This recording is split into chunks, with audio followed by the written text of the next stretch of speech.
To the West African nation of Nigeria now, where the ruling party candidate Bola Tinubu has won the hotly contested presidential election. The Electoral Commission says Tinubu secured over 8.8 million votes against the 6.9 million cast for the People's Democratic Party. Meanwhile, the Labour Party secured just over 6.1 million votes.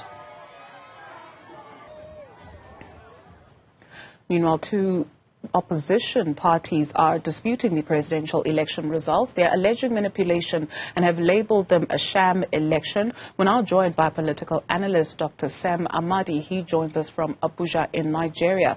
Dr. Amadi, thank you very much for your time this afternoon. Perhaps just taking a look at the response, especially in terms of people who are in the country, some very much not happy, who are young people for that matter. Help us make sense of the math in terms of the allocation of the numbers for the presidential elect.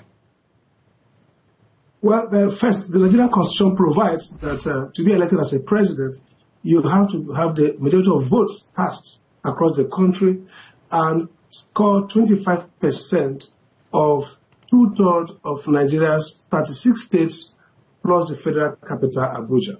So the result shows that the candidates of the ruling All People's Congress, All Progressive Congress, scored about 8.9 million, whilst the leader of the other, the main opposition party, PDP, scored 6 million, and then 6.9, and then the leader of the third force, miraculously or surprisingly, Mr. P2B, scored about 6 plus something votes, and they won 12 states, but of course, Tinubu has the biggest majority vote, 8 something million, 6 something million, and of course, the 25% more spread than all of them. So he's declared the winner. This election shows that the votes were competitive. We saw new, younger persons becoming voters for the first time. But surprisingly, about 89 or 87 million persons collected the PVC, the permanent voters card. But what we're seeing is that about 30 or thereabout 30 million persons actually voted. There are reports of voter suppression, manipulation of figures across, especially in Lagos and Port Harcourt, River State, where the third first candidate, Mr. P2B, is allegedly scored close to 1 million votes and were not credited. So there are questions around procedure, significant logistic failure, and bypass of regulation by the Independent National Electoral Commission in collecting votes, counting them, and validating Mr. Tinubu as the winner. And so we see that they're going to go to court. Both the leading opposition party, People's Democratic Party, and the third force Labour Party have together issued press statements rejecting the results, and we hope that in a couple of days they will head to the tribunals and ultimately maybe to the Supreme Court before the president-elect gets the ultimate validation from Nigeria's final court. In fact, let's stay with that, because while they are then pursuing this legal action, the former president of the country, Mr. Olusegun Obasanjo, wrote an open letter to President Muhammadu Buhari, the outgoing president, and he states, "Your Excellency, President Buhari Muhammadu, tension is building up, and please let all elections that do not pass the credibility and transparency test be cancelled and be brought back with areas where elections were disrupted for next Saturday, the 4th of March, which would then be this Saturday." Any likelihood of that happening?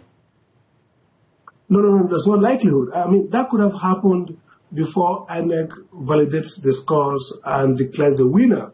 INEC had opportunity, and that was part of what, especially the main opposition party, the People's Democratic Party, put across, that INEC should suspend collation, respond to these widespread irregularities and allegation of corruption of the process and its own, violation of its own guidelines in terms of electronic transmission of results.